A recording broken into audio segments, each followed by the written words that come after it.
Bonjour à toutes et bonjour à tous. Bienvenue donc dans ce webinaire organisé par Rapgest Formation, organisme de formation spécialisé dans la banque, la finance et l'assurance pour toutes les formations B2B. Nous allons traiter ce soir de la valorisation d'entreprise avec deux experts que je vais laisser se présenter, mais auparavant, juste quelques petites règles. Vous avez donc un chat pour poser toutes vos questions que nous suivons et effectivement, il y aura un Q&A à la fin pour répondre à toutes vos questions si jamais elles n'ont pas obtenu de réponse pendant la présentation. Vous avez également un replay, donc la séance est enregistrée et vous aurez possibilité de récupérer le replay demain. Par contre, on vous demande si possible de couper votre haut-parleur ou votre micro, puisque on peut entendre des bruits de fond au niveau effectivement du public. Donc, vous parlez dans le chat, mais effectivement, ne pas mettre votre micro si possible. La valorisation d'entreprise est un sujet qui est cher à Lionel Marron, qui est un spécialiste. Et vous avez une formation dédiée qu'il anime lui-même, qu'on vous présentera à la fin du live, pour vraiment aller beaucoup plus en profondeur, même si déjà ce soir, vous allez apprendre beaucoup de choses, ou en tous les cas, revoir certaines choses. Je laisse la parole à nos deux experts qui vont se présenter. Bonjour à toutes et à tous. Donc, moi, c'est Julie Vincent. Donc, je suis formatrice et associée à l'ABGES et responsable d'une équipe de formateurs qui traite de l'analyse financière au sens large, dont la valorisation d'entreprise, qu'on va voir aujourd'hui avec Lionel. Je te laisse te présenter, Lionel. D'accord, merci Julie. Bonsoir à toutes et à tous. Donc ravi d'être avec vous donc pour ce webinaire. Et puis merci aussi d'être là à cette heure-ci. Du coup, alors moi je vais me présenter simplement. J'ai passé près de 20 ans en banque d'affaires sur des sujets de fusion-acquisition, de financement, et plus largement d'investissement en actifs non cotés, que ce soit de l'immobilier, l'infrastructure et autres, dans différentes maisons, dont Lazare par exemple. Et donc voilà, j'ai pu travailler sur des opérations très variées, que ce soit de la PME, de la TPE à des groupes plus importants, et puis dans de nombreux secteurs, et où effectivement les sujets de valorisation sont des sujets centraux et très intéressants.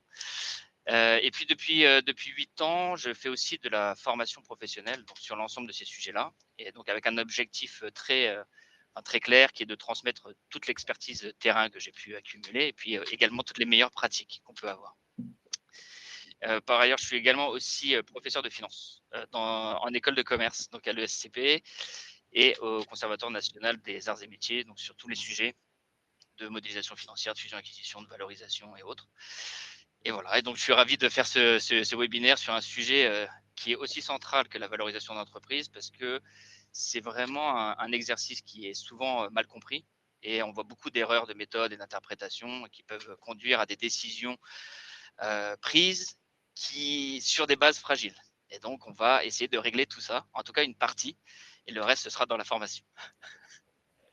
Donc, aujourd'hui, on a décidé de traiter de la valorisation d'entreprise parce que c'est un sujet qui a l'air extrêmement technique et qui est très important dans les prises de décision, que ce soit pour les banquiers ou pour les sociétés d'investissement, pour plein de sujets. Et donc, du coup, on voulait traiter de ce sujet de la valorisation d'entreprise, et notamment, pas forcément les techniques de valorisation d'entreprise, mais surtout axer sur les pièges, les risques et comment améliorer un maximum la valorisation d'entreprise, comment être le plus optimal possible. Mais avant de commencer, je voulais voir avec Lionel, pourquoi tu as voulu, toi, faire ce sujet-là, et surtout maintenant, pourquoi c'est un sujet plus que d'actualité? Alors, c'est un sujet, on le fait maintenant parce que on voit un changement très net en fait sur le terrain, parce que les valorisations, elles passent plus du tout en fait au feeling. Elles doivent être défendues de manière assez précise. Et avant, on pouvait avoir une histoire cohérente qui pouvait suffire pour pouvoir donner un chiffre, alors qu'aujourd'hui, vraiment, la question qui revient tout le temps, c'est vraiment OK, bon, bah, vous avez un chiffre, vous avez une valorisation, mais qu'est-ce qui le prouve? Qu'est-ce qui prouve ce chiffre? Et qu'est-ce qui se passe si, on dégrade un certain nombre de choses? Et ce qui est important aussi dans ce sujet de valorisation, c'est que ça ne concerne pas uniquement, une vente ou une acquisition, mais, on s'en sert aussi maintenant pour piloter les entreprises, pour suivre une trajectoire, par exemple, beaucoup pour discuter avec des partenaires, des banquiers, par exemple, ou d'autres investisseurs et parfois même pour du reporting. Donc même sans ce contexte transactionnel, si c'est fragile, en fait, ça finit toujours par coincer à un moment donné et surtout quand quelqu'un essaye de challenger tout ça. Donc l'objectif, ce soir, à travers ce webinaire, c'est de donner une grille de lecture qui va être compréhensible, et en gros de clarifier un petit peu, les mots, ce qu'on entend par un certain nombre de choses, de donner un certain nombre de réflexes et surtout éviter tous les raccourcis qu'on peut avoir pour, juste donner un beau chiffre ou un chiffre qui plaît aux gens et qui est attaquable la plupart du temps. Et donc déjà, enfin, je voudrais que ça soit clair sur quelque chose, c'est qu'on va parler de 3 choses, très concrètes dans le webinaire. On va parler des leviers qui impactent la valeur, tout ce qui peut faire bouger, cette valeur-là. On va parler des risques. Donc ça veut dire que tout ce qui fait, un peu, dérailler un dossier de valorisation quand c'est mal traité. Et puis un petit peu et toutes les erreurs, donc tous les raccourcis, qu'on voit tout le temps, enfin qu'on voit très souvent en tout cas sur le marché. Très bien. Donc, avant qu'on parle de méthode et des différentes erreurs, vous voyez le plan qu'on va suivre un petit peu durant ce webinaire. La première chose que je voulais savoir, c'est de quoi on parle quand on parle d'une valeur d'entreprise. Parce que des fois, on entend pour une entreprise un chiffre de 60, un chiffre de 45, et on ne comprend pas forcément de quoi est-ce qu'on est en train de parler. Donc, qu'est-ce que c'est cette notion même de valeur, s'il te plaît? Alors c'est exactement, c'est une confusion, c'est la première confusion déjà, avant même de démarrer tout exercice de valorisation. Parce qu'il faut bien distinguer 2 choses. La première, c'est ce qu'on appelle la valeur de l'activité. Donc, qu'on appelle vous avez dû l'entendre, la valeur d'entreprise. C'est en fait la valeur de la machine économique. C'est la valeur du cœur de métier en fait de la société, la valeur opérationnelle, indépendamment de la façon dont l'entreprise va être financée. Et on a une autre valeur qui est la valeur des actions, la valeur qui revient aux actionnaires, ce qu'on appelle aussi la valeur des fonds propres. C'est ce que l'actionnaire achète ou vend, et donc en fait, ce qui revient un petit peu aux vendeurs de parts ou d'actions. Et c'est très important de faire la distinction entre les deux, parce que la différence entre ces deux valeurs, elle est très simple, c'est des dettes et de la trésorerie. Donc, par exemple, c'est comme par exemple si on prenait l'exemple d'une maison dans l'immobilier, vous pouvez avoir une maison qui vaut 100, mais si vous avez encore un crédit qui est dessus, ce n'est pas vraiment ce que vous allez encaisser, puisque vous allez devoir rembourser le crédit. Donc, si par exemple, on a par exemple une valeur de l'activité qui vaut 60, par exemple, et que vous avez des dettes de 20 et une trésorerie de 5, donc vous avez, si vous prenez la trésorerie de 5 pour rembourser une partie de la dette, il vous reste quand même 15 à rembourser. Donc les actionnaires, eux, ils vont toucher 60 moins 15. Donc ils vont toucher 45. Donc là, ça devient un peu plus clair, c'est que l'entreprise, elle vaut 60 et l'actionnaire, lui, il touche 45.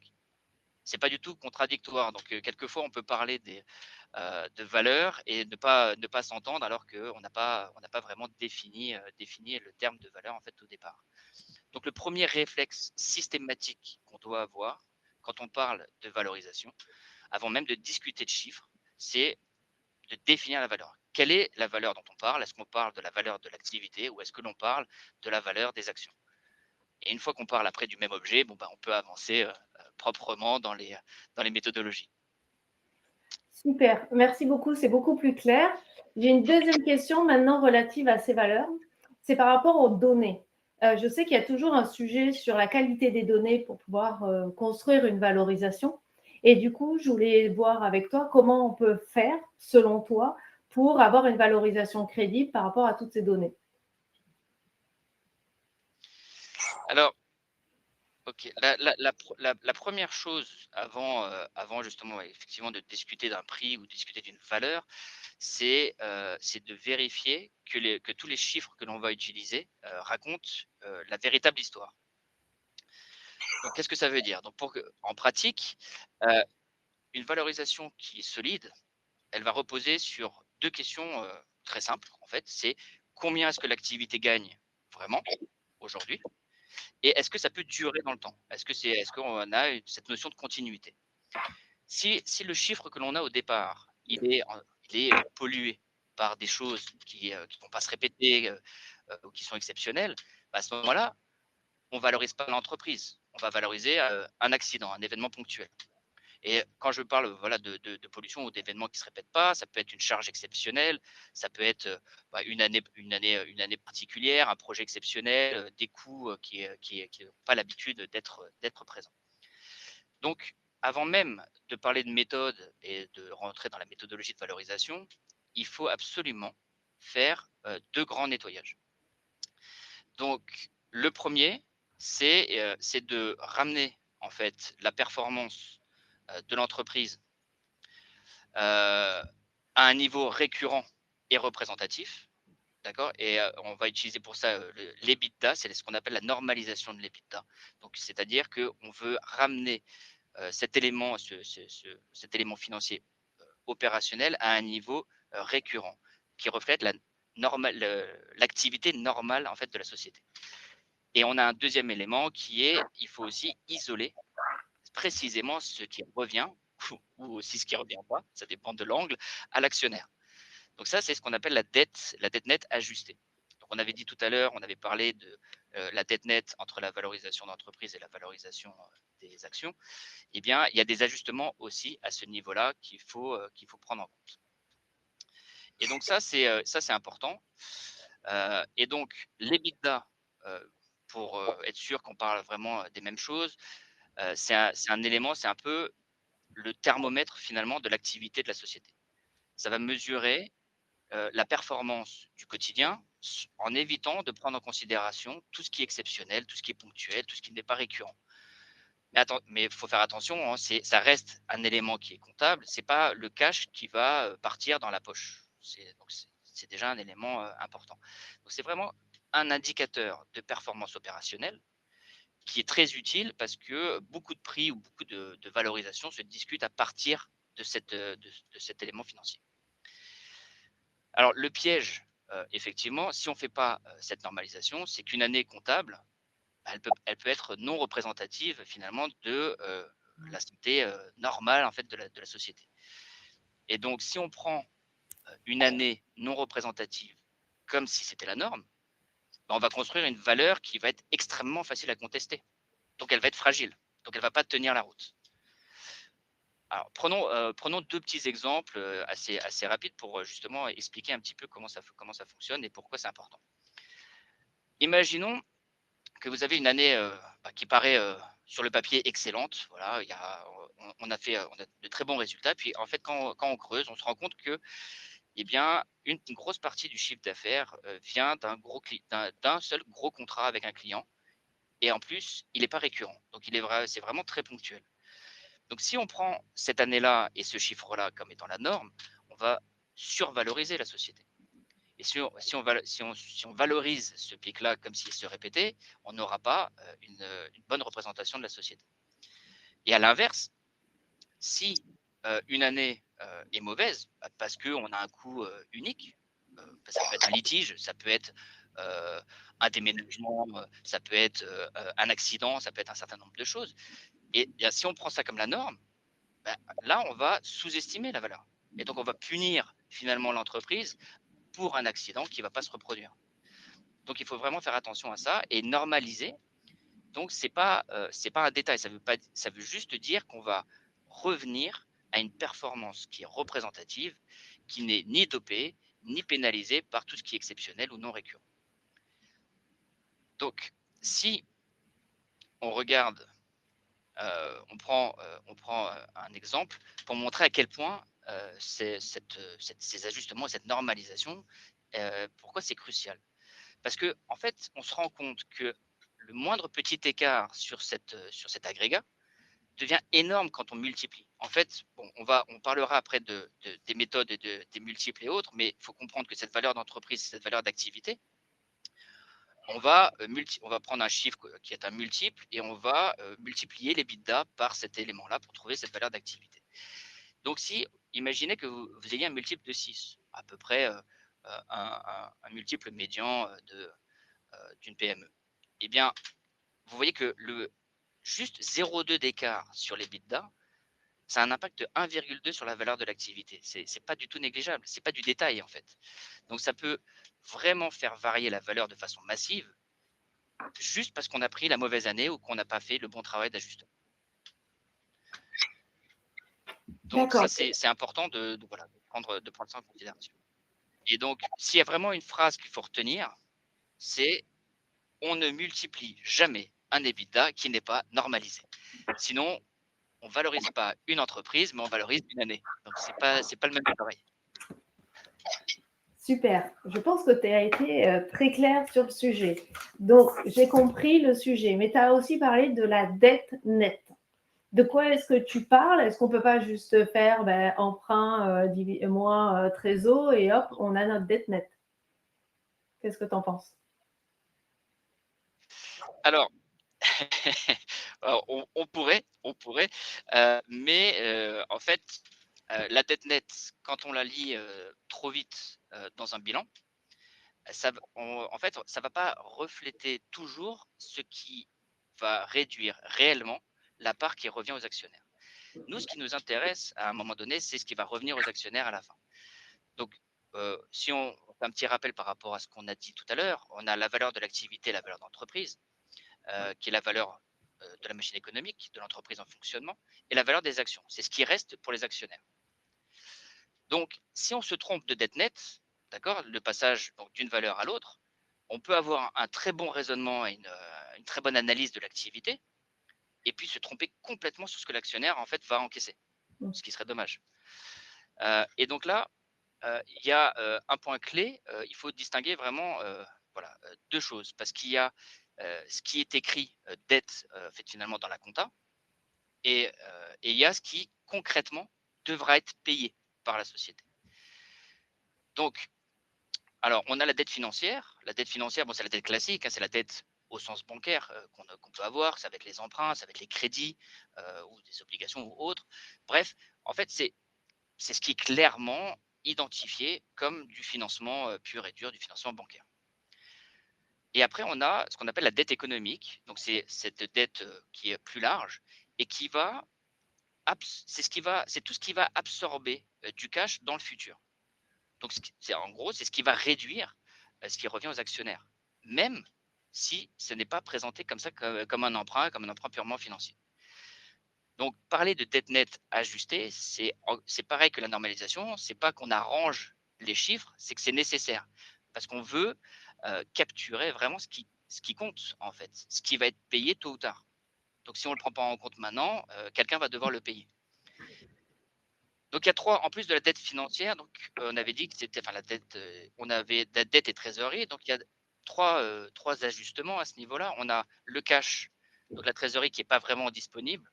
Par exemple, si on voit du cash à la fin du mois et qu'on oublie que le mois d'après, très rapidement, on a de gros paiements obligatoires à faire, que ce soit pour les salaires, des factures ou des engagements qu'on a pu avoir, ce cash-là, il n'est pas libre, il n'est pas disponible.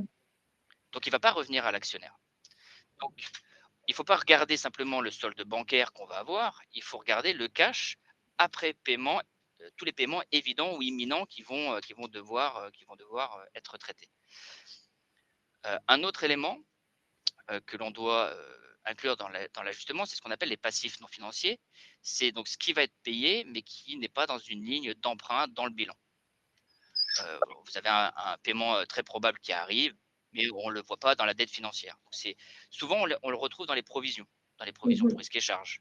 Parce que on va parler de litiges avancés, on va parler d'un risque fiscal ou social, ou des indemnités de fin de carrière qu'on doit provisionner, etc. Et ça, c'est quelque chose qu'on va devoir estimer parce que c'est de l'argent qui va sortir. Donc là, le point, ce n'est pas de faire de la comptabilité, hein, le point, c'est la réalité. c'est si ça doit être payé, ça pèse sur ce qui revient aux actionnaires, donc on doit l'inclure. Donc le réflexe qu'on doit avoir, c'est qu'est-ce qu'on sait déjà aujourd'hui et qui peut coûter en fait plus cher demain. En fait, au final. Et le dernier, c'est un petit peu plus complexe, c'est les engagements hors bilan. Donc, ce qu'il faut comprendre, je vais le traduire, ce sont des obligations en fait qui sont réelles, qui peuvent coûter de l'argent à l'entreprise demain, mais qui ne sont pas comptabilisées comme une dette dans le bilan, qui ne sont pas dans le bilan, qu'on ne va pas retrouver dans le bilan. Donc on va les trouver en général dans les annexes. C'est pas, et souvent, ce n'est pas sous forme de tableau très bien présenté et évident, mais ça va être dans des notes qui vont expliquer ce que l'entreprise a promis, ce qu'elle a garanti ou ce qu'elle va devoir payer. Donc, il faut vraiment faire attention à ces détails-là parce que même si ça n'est pas affiché comme une dette, si on est obligé de payer ces éléments-là plus tard, ça réduit ce qui revient aux actionnaires. Et donc, il faut le prendre en compte.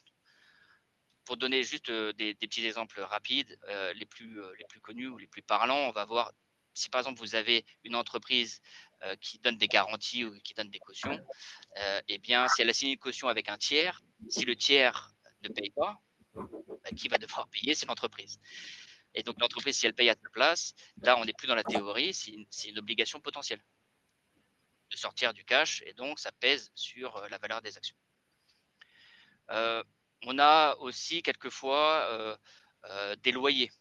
Les loyers, alors c'est hors contexte IFRS ou autre ces éléments-là, mais si on a des engagements avec signés, contractuels, et donc on s'est engagé à payer des loyers pendant plusieurs années, eh bien même si ce n'est pas un emprunt bancaire, c'est quand même une série de paiements obligatoires qu'il va falloir valoriser d'une certaine manière, et donc ça doit rentrer en considération. Donc voilà. Après, on a, si on doit résumer en une phrase, c'est que la dette nette ajustée, c'est la dette nette qui vient réduire tout ce qui revient aux actionnaires au moment d'une transaction, au moment de l'évaluation. Et c'est vraiment indispensable parce qu'on peut très bien discuter longtemps en fait de la valeur de l'activité, de la valeur de l'entreprise. Mais si on n'a pas le bon cash, parce qu'on a sous-estimé ou surestimé, ou si on n'a pas la réalité des engagements et de la dette et de ce qu'on va dépenser, on se trompe complètement sur la valeur des actions et à ce moment-là, ça peut avoir des conséquences dramatiques. Donc voilà, voilà, on a juste fait une chose là, ce qui était important, c'est vraiment entre la normalisation et la dette, c'est de rendre vraiment les chiffres représentatifs et compréhensibles. Il faut vraiment avoir une bonne idée de ce qu'il faut faire avant même de démarrer tout l'exercice de valorisation. Sinon, en fait, on parle de chiffres qui n'ont pas beaucoup de sens. Donc voilà. Donc après, bon, il faut savoir comment après on défend ses choix. Mais ça, c'est ça, c'est un vrai sujet de pratique.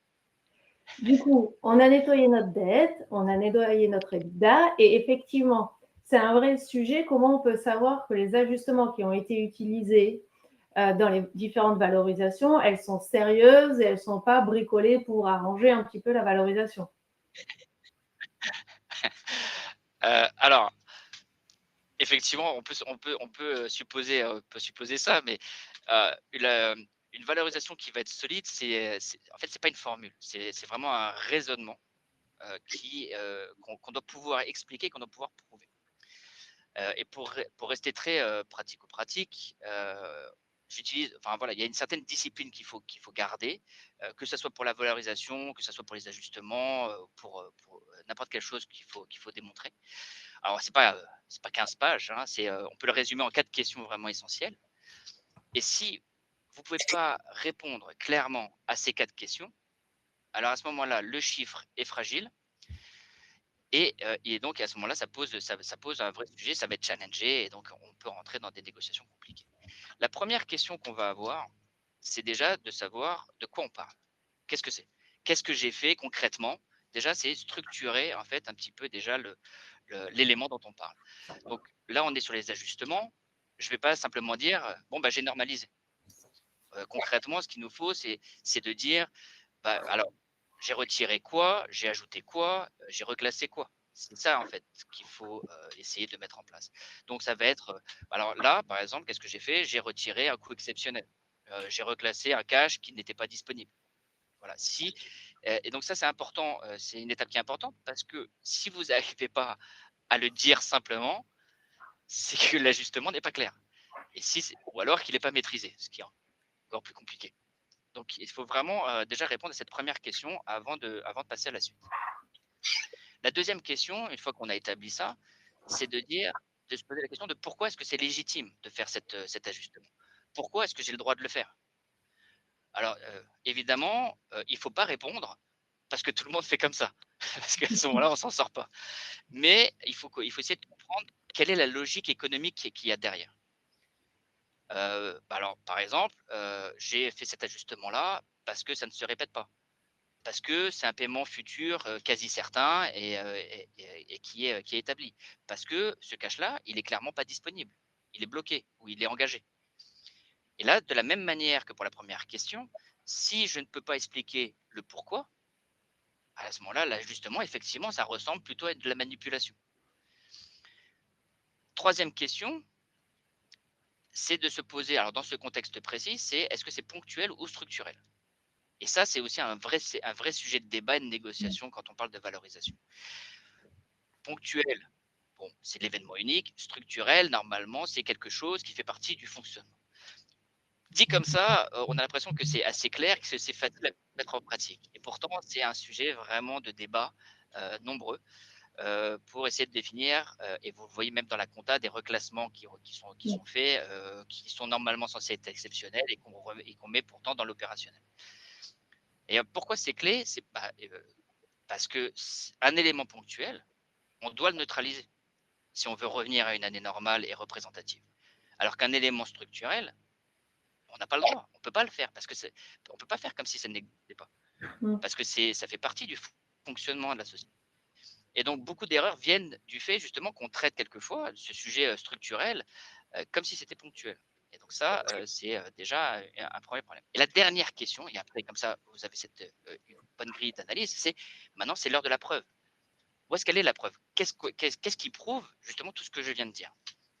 Alors, j'entends déjà, oui, mais quel type de preuve? Et est-ce qu'il faut faire combien de pages? Est-ce qu'il faut faire des documents officiels et certifiés? Non, non. Alors, c'est pas du tout ça.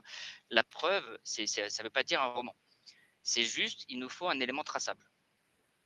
Donc, ça peut être une facture, ça peut être un contrat, ça peut être un échéancier ou un document interne, peu importe. Et si on ne peut pas rattacher l'ajustement dont on a parlé à quelque chose de concret, à ce moment-là, c'est fragile. Et si c'est fragile face à un tiers, à ce moment-là, c'est difficile à justifier. Donc, ce qu'il faut retenir, très clairement, c'est si vous ne pouvez pas expliquer un ajustement en 2 phrases simples et le rattacher à un document, c'est que ce n'est pas défendable aujourd'hui. C'est que ce n'est pas maîtrisé. Et cette discipline-là, il faut vraiment l'utiliser tout le temps pour toutes les méthodes, pour tous les exercices de valorisation. Ok. Du coup, si j'ai compris, si je résume, si je ne sais pas expliquer ce que j'ai fait, si je ne sais pas pourquoi je l'ai fait, si je ne suis pas capable de dire si c'est récurrent ou si ça ne l'est pas, si je ne suis pas capable de prouver tous ces éléments-là, en fait, ma valorisation que je suis en train de construire est complètement attaquable. C'est ça? Ouais, c'est exactement ça. C'est exactement, et c'est pour ça que, et ça c'est très important, et c'est pour ça que là on va maintenant rentrer dans les méthodes, non pas, alors là pas dans l'optique de rentrer dans les formules parce que ça c'est technique et ça c'est le sujet de la formation qu'on fait avec l'ABGES, mais vraiment pour voir où ça dérape, quand justement cette discipline qu'on a évoquée n'est pas vraiment respectée. Et ça c'est important. Du coup, qu'est-ce qui fait bouger une valorisation? Quels sont les risques qui peuvent faire bouger une valorisation, même si on a bien nettoyé les chiffres, qu'on a essayé d'expliquer? Qu'est-ce qui est à noter en synthèse, bien entendu, parce que je pense qu'il y en a beaucoup, mais très synthétiquement?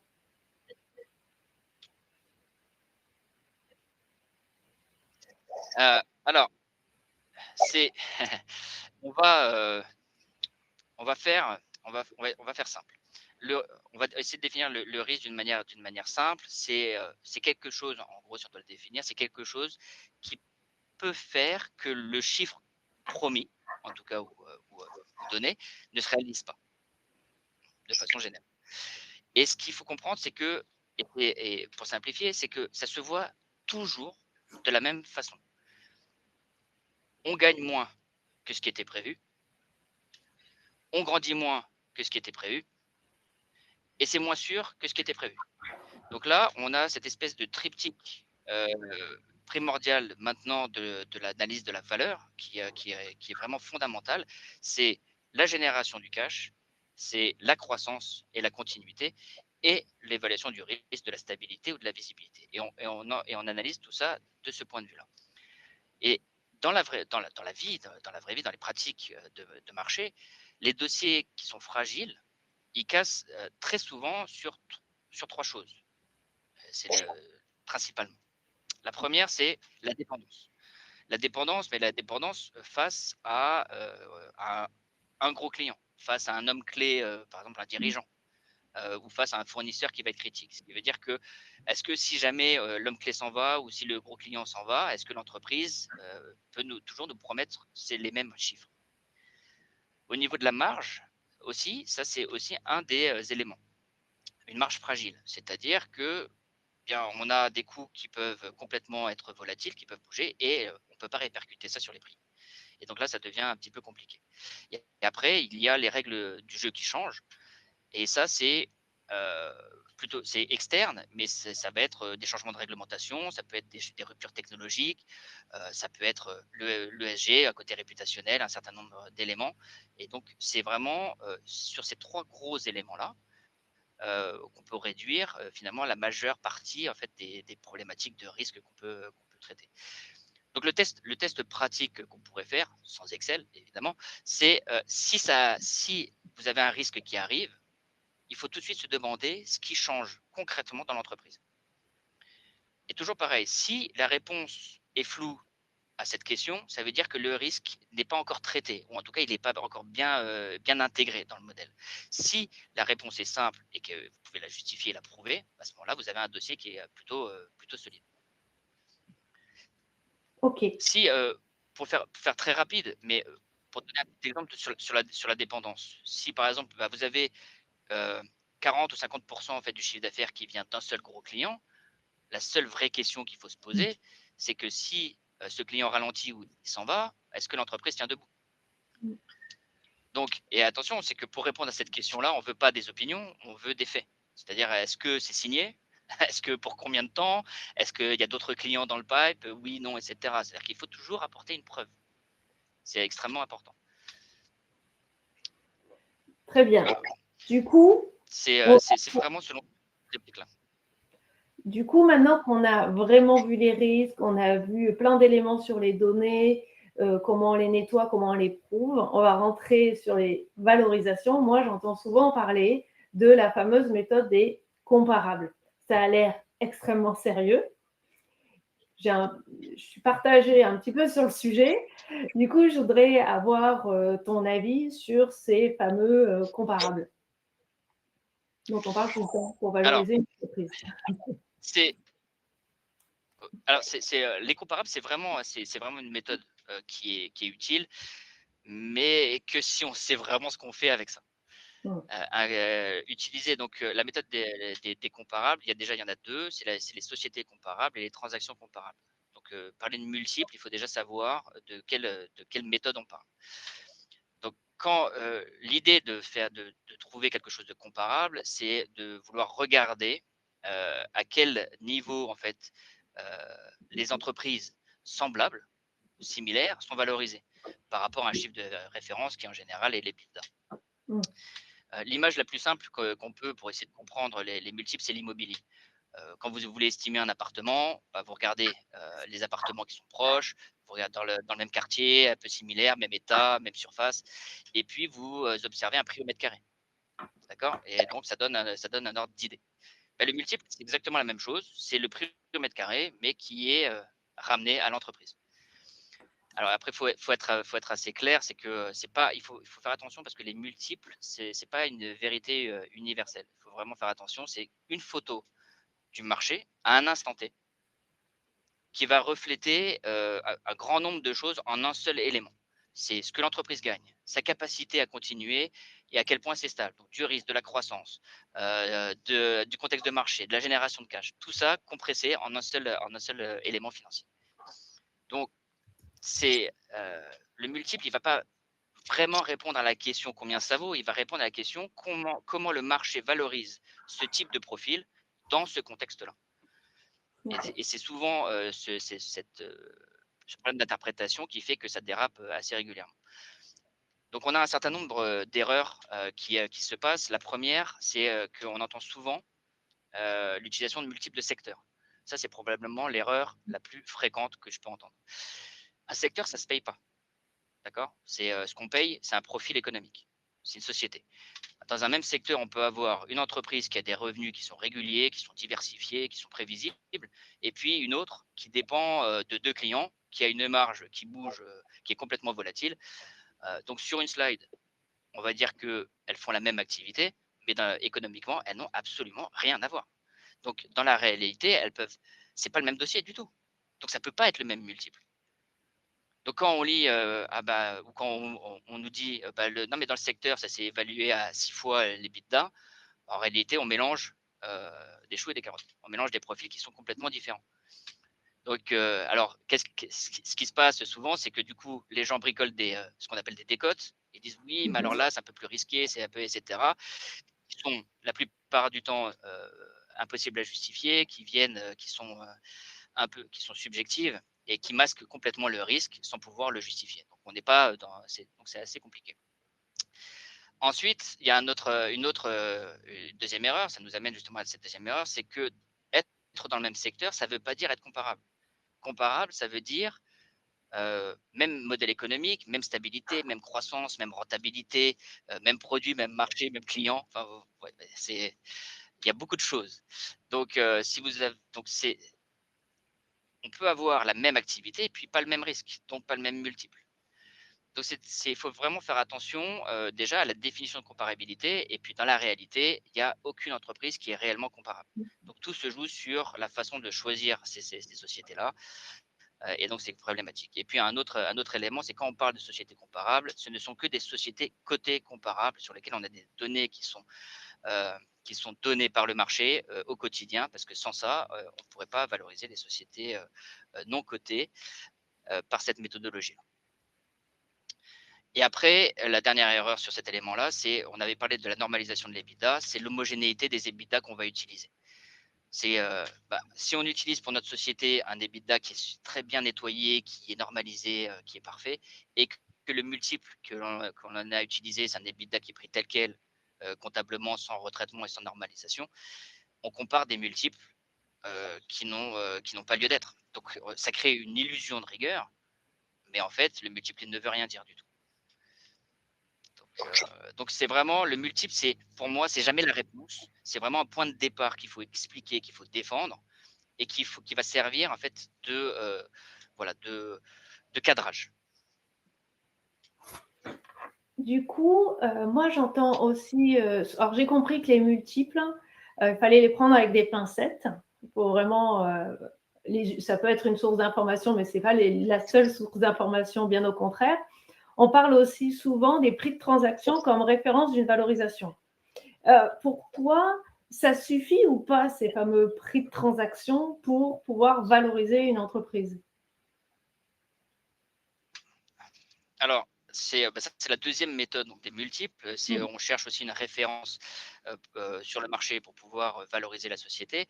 Donc, effectivement, c'est plus concret qu'un comparable de société comparable parce que c'est un prix qu'on paye réellement. Mais justement, c'est la contrepartie, c'est qu'un prix qui est payé, c'est un prix qui est payé dans un contexte. Et si on ne regarde pas le contexte, on peut croire qu'on a une preuve, qu'on a quelque chose de réel, alors qu'on a juste une information qui est incomplète. Faut comprendre que dans les pièges majeurs qu'on a dans l'utilisation des transactions comparables, c'est que le prix déjà qui est reflété, c'est pas toujours ce qu'on croit. D'accord? On peut dire, voilà, la société s'est vendue 100, mais par exemple, il peut y avoir une partie du prix qui est payée plus tard, une partie du prix qui est conditionnée à des résultats. Il peut y avoir des ajustements de trésorerie ou voilà, de dette nette ou d'EBITDA normalisé dont on n'est pas au courant. Donc, l'idée, c'est de remettre les choses dans le contexte. Donc, c'est payé 100, d'accord, mais comment et à quelles conditions? C'est ça qui est important. Et souvent, les informations ne sont pas suffisantes pour avoir tous ces éléments-là. Donc, il faut faire attention. C'est une hypothèse, c'est des éléments, mais il faut vraiment remettre tout ça dans le contexte. Ensuite, un autre piège qu'il faut éviter, c'est dans ces transactions-là, c'est que l'acheteur, il ne paye pas forcément la même entreprise que ce que vous pouvez voir. C'est-à-dire que il va pas forcément payer l'entreprise telle qu'elle est. Il va aussi payer ce qu'il pense pouvoir en faire. C'est les synergies dont on entend parler, par exemple. Donc, il peut avoir il peut mutualiser des coûts, il a déjà un réseau ou une marque qu'il va pouvoir utiliser, une équipe commerciale, etc. Donc, un certain nombre de choses. Donc, l'acheteur, lui, il peut payer plus cher, par exemple, parce qu'il a un plan spécifique par rapport à cette société. Mais ça ne veut pas du tout dire que ce prix-là, il vaut pour tout le monde. Ce prix-là, c'est pour l'entreprise avec le plan de l'acheteur. C'est pas une entreprise seule qui est valorisée sans contexte transactionnel. Donc, si on reprend juste ce prix sans neutraliser tout ce plan stratégique, on utilise un multiple qui inclut des synergies. Et vous n'avez pas ces synergies, vous n'avez pas du tout ce plan de synergie, vous ne savez même pas si ça va pouvoir être réalisé. Et puis après, il y a un dernier élément qui est le périmètre. C'est souvent dans les entreprises, vous pouvez avoir de l'immobilier, vous pouvez avoir des éléments, des actifs qui ne font pas partie de l'activité opérationnelle et dont on ne sait pas si ça a été inclus, exclu ou autre. Et si vous n'avez pas ces informations-là, en fait, vous savez pas, c'est pas comparable. Donc ça aussi, c'est des éléments qu'il faut faire attention. Et je ne parle même pas du sujet où ce sont des transactions sur des sociétés qui sont censées être comparables. Donc on a la double pénalité. Donc en fait, le message clé qu'on a dans les transactions, c'est vraiment de se dire, c'était quoi le prix vraiment et à quelles conditions? Qui était l'acheteur et pourquoi est-ce qu'il a payé ce prix? Et est-ce que c'était vraiment comparable ou est-ce que c'était juste dans le même secteur? Ça, c'est vraiment les 3 questions par rapport à ces transactions. Alors, du coup, on a vu 2 méthodes de valorisation et on entend souvent parler du fameux DCF. Alors, on n'est pas là pour expliquer la méthode du DCF, bien entendu, mais quels sont les pièges majeurs d'un DCF? On n'a pas le temps d'expliquer la méthode du DCF en quelques minutes, mais quels sont les pièges majeurs, surtout de façon assez synthétique, parce que le temps tourne et je voudrais qu'on garde du temps pour répondre aux questions qu'ils peuvent avoir, s'il te plaît. Bien. Alors, dans les pièges majeurs, c'est déjà de confondre la croissance avec l'argent qu'on va avoir et l'argent qui va rester. De confondre croissance et création de valeur. Donc, souvent, on se dit, bon, on va faire, par exemple, un DCF, un business plan avec une belle croissance, et donc, forcément, on va avoir une belle valeur. Mais on peut avoir une très belle croissance et détruire de la valeur, en fait. Parce que il faut qu'on investisse beaucoup plus, il faut embaucher beaucoup plus de gens avant d'encaisser quelque chose. Les marges peuvent se dégrader, et puis il peut y avoir un certain nombre de raisons. Donc, la question, c'est pas vraiment est-ce que le chiffre d'affaires monte. La question, c'est est-ce que ça laisse quelque chose à la société après avoir payé tout ce qu'il faut pour fonctionner et pour grandir. Donc c'est pas parce qu'on annonce 30% de croissance que tout va bien. C'est OK, vous annoncez 30% de croissance, mais du coup, ça fait quoi sur l'argent qui reste à la fin? Est-ce que on continue à créer de la valeur? Est-ce qu'on continue à générer du cash ou pas? Une deuxième erreur, c'est de faire justement ces business plans trop parfaits. On a un futur qui est magnifique, où tout va bien, un futur trop lisse. Évidemment, dans la réalité, on a toujours des cycles, on a des années qui sont moins bonnes, des décalages, des imprévus. Et donc, si le modèle, lui, il suppose que tout progresse gentiment chaque année, à ce moment-là, c'est beaucoup trop beau pour être vrai. Et donc, il faut faire attention. Donc, le but, vraiment, le bon réflexe, c'est pas de faire 15 hypothèses, c'est de faire des scénarios. On en fait 2, on fait des scénarios normaux, un scénario prudent, et pour voir ce qui se passe, si on gagne un peu moins, si ça met plus de temps pour telle ou telle raison, ou si les coûts pèsent. Donc, est-ce que la question vraiment qui est intéressante, c'est est-ce que la valeur tient dans un scénario prudent? Et si on dit oui, tiens, on a un dossier qui est extrêmement robuste. Et si ça ne tient pas, ça ne veut pas dire qu'il n'est pas bon. Ça veut dire que vous savez où est la fragilité et donc vous devez voir ce qu'on peut mettre en place pour maîtriser les risques. Et le dernier gros élément, si vous voulez, du DCF, c'est ce qu'on appelle la valeur terminale. C'est la fin du modèle. Les gens, en général, ils font un effort pour faire un business plan sur 3 à 5 ans et ensuite, après, ils mettent un chiffre à la fin parce qu'il faut bien conclure. Donc, ce chiffre, et pourtant, ce chiffre-là, il pèse énormément dans le résultat. Donc, si à la fin, par exemple, vous mettez une hypothèse qui suppose une croissance à vie ou une stabilité parfaite sans explication, ben, vous mettez une grosse partie de la valeur sur une promesse qui est pas vraiment justifiable. Donc, il faut vraiment savoir ce qui doit, faut se poser la question de ce qui doit être vrai concrètement pour que cette fin d'histoire soit crédible. Et beaucoup de gens ne le font pas. On applique des formules et on applique quelque chose de schématique et c'est des choses qui varient en plus entre les secteurs, les tailles d'entreprise, etc. Et donc, c'est vraiment important de faire attention à cet élément clé.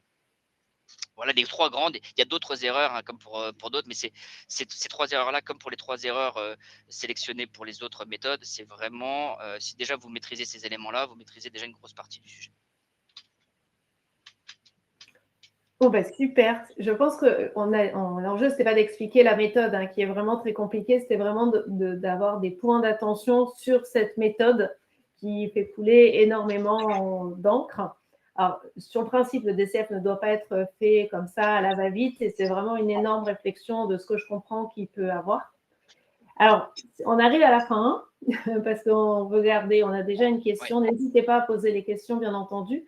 Si on voulait synthétiser et que tu voulais laisser 2-3 messages clés pour surtout les non-initiés sur toutes ces problématiques, quels sont les pièges majeurs qui existent selon toi sur les valorisations? Alors, il faut vraiment, on va dire, 2-3 messages. C'est que la valorisation, c'est pas un chiffre, c'est une explication qui doit être défendable. Si on peut pas expliquer simplement ce qu'on a fait, pourquoi et ce qu'il prouve, le chiffre est fragile et il faut recommencer. Et ça, si le chiffre est fragile aujourd'hui, dans un contexte post-crise, le marché ne le pardonne pas. Il fait plus cas des faites-moi confiance, je connais le marché et tout va bien. Le deuxième message, c'est que les leviers en fait, de valeur, c'est des leviers qui sont finalement simples et sont toujours un petit peu les mêmes. C'est ce qu'on disait, c'est ce que l'entreprise gagne réellement, donc le cash, sa performance normale, sa capacité à grandir et à répéter cette performance de façon réelle et la confiance qu'on peut avoir dans cette histoire. Donc tout ce qui concerne le risque, la visibilité, la stabilité. Et ça, c'est les leviers principaux. Tous les autres leviers opérationnels qu'on peut avoir ont des impacts sur ces trois éléments-là. Donc, quoi qu'il arrive, c'est ce triptyque-là qu'il faut regarder. Et au niveau des risques, c'est vraiment regarder essentiellement tout ce qui concerne la dépendance, les effets de marge et les contextes réglementaires ou les règles du jeu, s'il peut y avoir des changements parce que ça impacte en fait ces éléments-là. Si déjà on retient ces trois éléments-là au niveau levier, risque et méthodologie, on a déjà une meilleure vision de cette valorisation. Ok, donc dernière petite synthèse avant de prendre les questions. Si je résume, du coup, pour faire une valorisation correcte, on doit à la fois faire attention à nos données, faire attention aux risques. Il faut intégrer tous ces risques-là dans la valorisation d'entreprise et ne pas penser que tout va bien se passer, bien entendu. Oui, tout à fait. Tout à fait. C'est vraiment, ça, c'est vraiment, donc là, dans le webinaire, c'était vraiment effectivement de donner ces réflexes-là et c'est tout à fait juste. Repérer voilà, tous les raccourcis, se poser les bonnes questions et comprendre vraiment où ça peut casser. Maintenant, si l'enjeu, c'est vraiment de savoir faire concrètement vraiment cette valorisation, de construire la valorisation de A à Z, de savoir faire les bons ajustements dans quel contexte, dans quel type, avec quel type de taille d'entreprise, etc., de traiter proprement les risques. Oui, et puis de pouvoir défendre tout ça, c'est quelque chose qui ne va pas s'improviser, c'est quelque chose qui va s'apprendre avec des méthodes, avec une pratique, avec une expérience terrain. Et ça, c'est précisément justement l'objectif de la formation, de maîtriser la valorisation ou autre, où là, on va vraiment apprendre quand utiliser quelle méthode, surtout quand ne pas l'utiliser, apprendre à lire et à challenger la valorisation, voir le niveau de preuve attendu selon les situations. On va apprendre à déconstruire les multiples clés en main et de savoir comment ça se passe, vraiment avoir des grilles de comparabilité simples pour les mettre en pratique. Et puis replacer aussi, savoir, on parlait des transactions, replacer chaque transaction dans son contexte. C'est vraiment une formation très complète sur les différents éléments. Alors c'est sur 2 jours, c'est intense, mais bon, on repart avec quelque chose de très pragmatique et de très concret. Super, merci beaucoup Lionel. Vas-y Julie, vas-y. Merci à vous. Pour moi, c'était très clair. Merci beaucoup. Alors, on a 2 questions. On a Sébastien qui demande si on tient compte du patrimoine. Comment est-ce que tu tiens compte du patrimoine détenu par l'entreprise, l'immobilier, le foncier, dans une valorisation d'entreprise, sachant qu'en plus, une partie de ces actifs ont pu être financés par de la dette. Est-ce qu'on les intègre dans la valorisation d'entreprise? Alors, en fait, la question à ce sujet-là, c'est qu'est-ce qui reflète l'activité cœur de métier de la société. Si son activité, c'est de l'immobilier, clairement, on va le prendre en considération parce que ça fait partie de son activité. Si c'est quelque chose, si c'est une activité annexe, en général, c'est un sujet à débat. C'est un sujet à débat pour savoir, ça va dépendre des éléments transactionnels ou autres et du périmètre. C'est ce que je disais tout à l'heure sur la question de périmètre, de savoir ce qu'on rachète ou pas, et c'est important. Et l'immobilier, c'est un des éléments les plus répandus de discussion sur le périmètre de la transaction. En fait, quand on fait la valorisation, ce qui va revenir, quand on va déterminer la valeur d'entreprise, on détermine l'activité cœur de métier. Donc, c'est la valeur d'entreprise. Donc, toutes les activités annexes. Donc, si mon activité principale, ce n'est pas de l'immobilier, ça ne fera pas partie de cette valeur d'entreprise.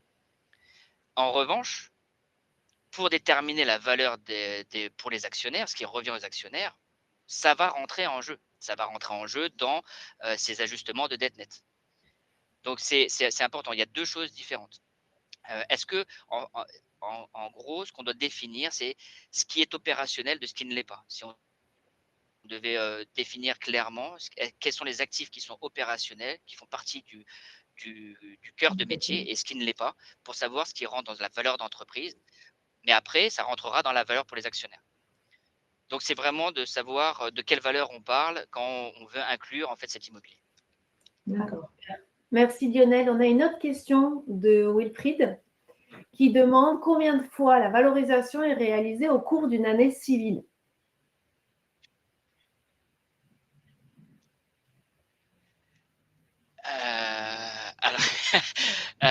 Donc, j'ai senti un mouvement de... Alors, tu as droit de réfléchir pour 20 secondes avant de répondre, hein, Lionel. C'est un sujet. Alors, la valorisation, c'est. Y a pas. Alors, c'est vraiment du cas par cas parce que ça dépend vraiment de l'objectif de votre exercice. Si on parle de valorisation parce que vous voulez faire rentrer des investisseurs, vous voulez parler à un banquier pour un financement, ça va être ponctuel. Si vous voulez faire une valorisation parce que vous avez un contexte transactionnel, parce que vous voulez la vendre ou autre, ça reste ponctuel. Mais aujourd'hui, ce qu'on voit, c'est que des éléments de valorisation sont aussi utilisés pour piloter l'entreprise. Et donc là, ça va dépendre et souvent, on va l'utiliser à des points stratégiques, des steps du go, no-go qu'on pourrait avoir à des moments clés. Donc, le nombre de fois, c'est compliqué de répondre. Puis ça peut dépendre aussi du secteur, des impératifs réglementaires. Si on parle de fonds d'investissement dans la valorisation ou si on parle de société, on n'a pas du tout les mêmes obligations. Donc, mais en tout cas, ce qui est sûr, c'est que la valorisation aujourd'hui se fait, si on veut bien piloter la société, elle doit se faire au moins 1 à 2 fois par an, au minimum. Au minimum parce qu'on a les éléments en fait d'objectifs stratégiques, on va dire, si on prend la stratégie, les objectifs stratégiques de début d'année, et donc on doit faire une analyse en fin d'année pour savoir où on en est et quels sont les impacts sur la valeur, et également à mi-parcours, à la rigueur, si on se limite à ça, pour éventuellement redresser ou ajuster ou améliorer, peu importe, mais en tout cas faire un bilan de mi-parcours. Donc j'essaie de répondre, mais le sujet est intéressant, mais compliqué parce que c'est vraiment au cas par cas, dépend des situations, dépend des secteurs, dépend des besoins. Mais Wilfried te dit merci, donc c'est bon. Moi, j'ai une question qui est un petit peu peut-être de néophyte. Est-ce que les valorisations peuvent dépendre, je dirais, de faits conjoncturels, externes? Par exemple, on sait qu'il y a des moments où il y a beaucoup d'M&A, il y a beaucoup, c'est entre guillemets, c'est tendance, et puis il y en a beaucoup, et puis il y a au contraire des périodes de vache maigre. Donc, est-ce que ça peut impacter sur la valorisation elle-même? Bien sûr. Oui, tout à fait. En fait, les valorisations, schématiquement, si on prend, on étudie hors contexte de crise pour voir, on est toujours sur des marchés un peu cycliques. On a des moments où les valorisations montent, des moments où ça descend. C'est vraiment comme une sinusoïde. Donc ça c'est assez régulier. Ça va dépendre de la liquidité, des taux d'intérêt, ça dépend des conditions d'accès au financement, ça dépend des conditions macroéconomiques qu'on peut avoir. Donc, effectivement, il y a beaucoup de, il y a des impacts et on le voit sur les évolutions de multiples, par exemple, de valorisation qu'on peut avoir. Et c'est d'ailleurs quelque chose qu'on regarde dans les contextes transactionnels qui sont importants pour savoir si c'est le bon moment ou pas d'acheter ou de vendre. Parce que si on est en haut d'un événement haussier, du coup, on va vendre, pas forcément acheter. Donc, du coup, on essaie de voir. Après, les crises ont un peu perturbé tout ça. Ce qu'on a là depuis post-Covid, ce qu'on voit, c'est que ce qui est sûr, c'est que les multiples ou les valorisations, elles sont très impactées par la recherche de la preuve. Ça, c'est un des, c'est j'en parlais justement dans l'article que j'ai écrit pour vous sur justement cette valorisation post-crise, mais on est vraiment sur un sujet où aujourd'hui on a ce triptyque cash, risque et croissance qui est indispensable et on doit aujourd'hui apporter de la preuve sur un certain nombre de dossiers. Et ça se voit sur les multiples où il y a une polarisation énorme. On a sur du mid-market aujourd'hui, on a 30% des transactions qui peuvent se faire sur des PME en dessous de 7 fois l'EBITDA ou au-dessus de 15 fois l'EBITDA. C'est-à-dire qu'on est sur une dispersion énorme. Et ça, c'est la qualité de la preuve, la résilience qu'on a pu apporter, la qualité et la robustesse du dossier. Et c'est pas que par taille d'entreprise, c'est aussi à l'intérieur d'un même secteur. Donc, on a cette question de cycle, des conditions macroéconomiques qui impactent sur du long terme ou du moyen terme. Mais là, aujourd'hui, on a aussi des éléments de valorisation qui sont très disparates au sein même d'un même secteur et en fonction des tailles. Je me permets, je viens de mettre justement dans le chat le lien de l'article que Lionel venait de citer, qui est sur le site Abjest, et vous l'avez, donc vous avez le lien si ça vous intéresse d'en savoir plus. Écoutez, je crois que pour l'instant, je ne vois pas d'autres questions. Donc, concernant la formation que Lionel fait, effectivement, donc, moi, j'ai beaucoup apprécié la pédagogie, puisque même sans être une spécialiste et encore moins analyste, c'est très clair. C'est très clair, il y a des points de vigilance et surtout, c'est abordable, j'ai envie de dire. Mais je sais que c'est un cran au-dessus dans la formation. Donc, c'est juste une entrée en matière. Dans tous les cas, si vous êtes intéressé, il y a donc 3 sessions de 2 jours, effectivement, en format hybride, soit présentiel, soit distanciel. Et sachez que la session d'avril est d'ores et déjà garantie.